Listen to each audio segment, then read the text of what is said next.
What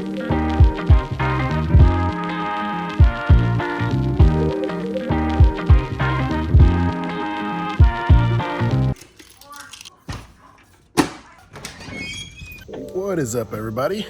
Welcome back to another video on this channel. Like I said last Friday, I'm doing something a little different this month. Every Friday I'm doing a special video of part of something called Vlog Pastors. Myself and several other pastors in the YouTube community are answering a question each week. One of us is taking a different day, and so I'm Friday. And so the question that we're answering this week is, what does our Sunday look like? And spoiler alert, my Sunday looks a lot different than it used to look, and a lot different than probably most pastors who at least preach on Sunday or live stream on Sunday.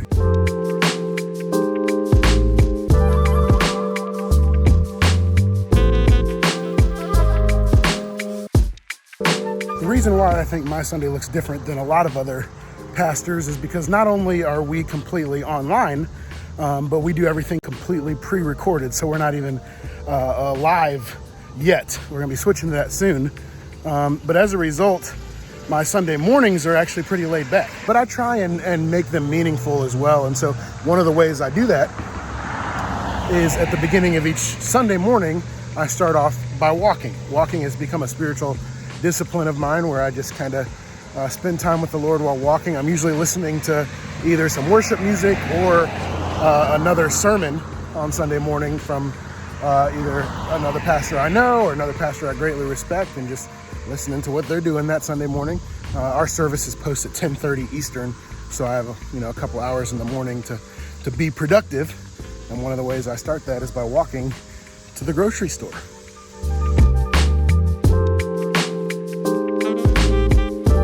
My walk to the grocery store actually takes me past this place right here, which is Lee Eaton Elementary School. So Lee Eaton Elementary School is the school where we were supposed to be meeting and where we were meeting pre-COVID, and where we hope to meet again one day. But right now, nothing's going on in that building. One of the reasons I like just walking past this on Sunday morning, it just forces me to pray for the school, pray for the church, pray for the administrators and all of the people that are going to be in the building this year. And I don't know, just it gives me a sense of normality in the midst of this very abnormal time. So yeah, walk to the grocery store right past Lee Eaton Elementary School.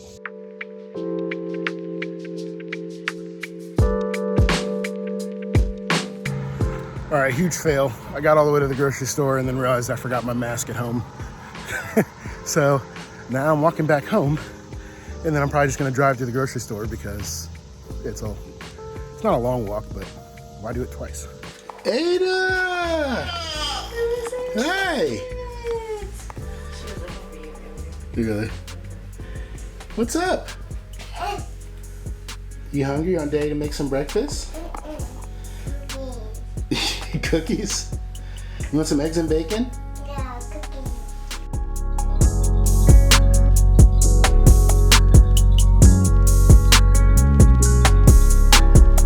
So the reason I go to the store every Sunday morning is so that I can make breakfast. Usually I try and make it a little earlier, but service starts in like 10 minutes and I just put the bacon on, so we'll see if it gets done in time. Anybody else cook bacon like this so that you don't get shot by the bacon grease? Or is it just me?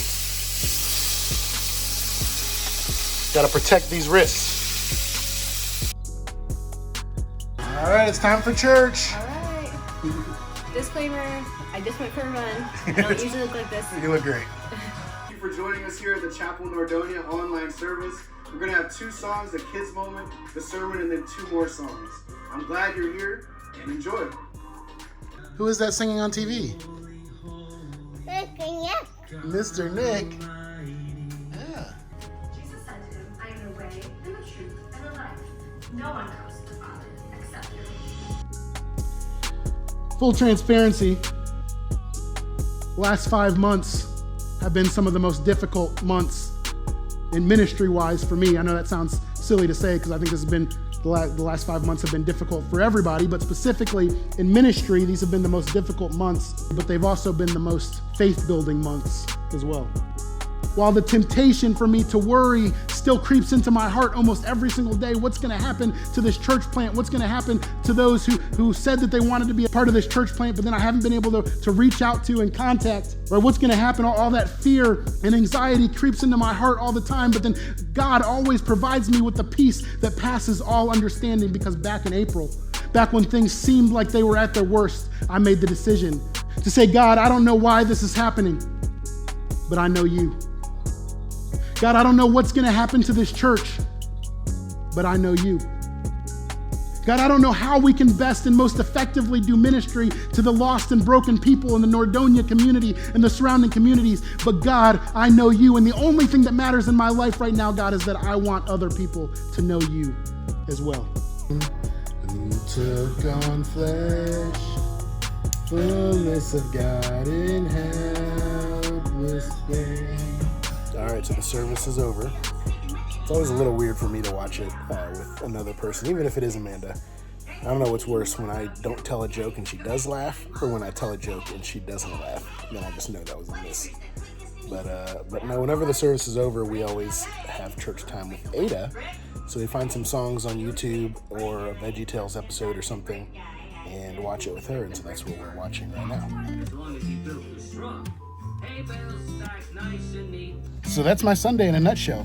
I've been telling our launch team that, we didn't make a philosophical shift, so we don't always want to be an online church. But I think that right now, this is the way that we can most effectively reach people, here in the community that we're in, even though I know it differs across the country. So I'm not gonna lie, it is difficult. One of the difficult parts is it feels like I should have so much more time because Sundays are so free, but during the week, I'm busier now than I was pre-COVID times, 50. And so I think for some of you watching this, you might be like, man, pastors don't do anything on Sundays. What's going on? But during the week, between the filming the sermons, filming the kids moment, filming the worship, putting it all together. As a church planter, we don't have a huge video team, and so the majority of that falls on me.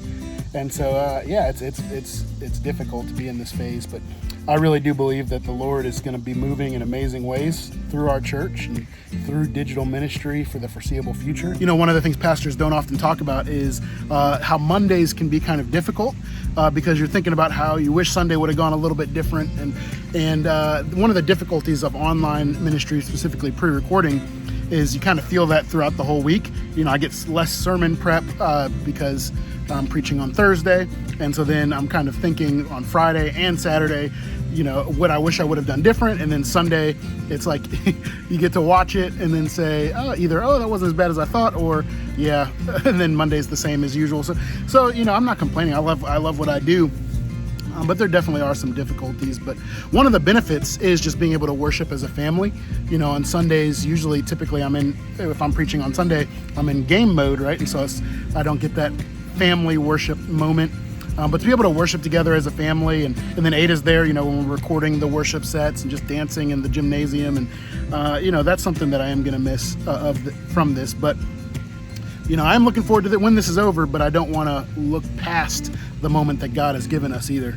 See, my biggest fear is that after all of this is over, that we as a church will look back and say, man, that was such a rough period. I'm so glad that we survived that. Let's pick up where we left off. But no, what if after all of this is over, we can look back and say, that was uncomfortable. I never want to go back in that phase again. But man, because our focus was on God and getting people to know God, we were able to see God do some absolutely amazing, miraculous things. We were able to see people who were far from God realize that Jesus alone is the way, the truth,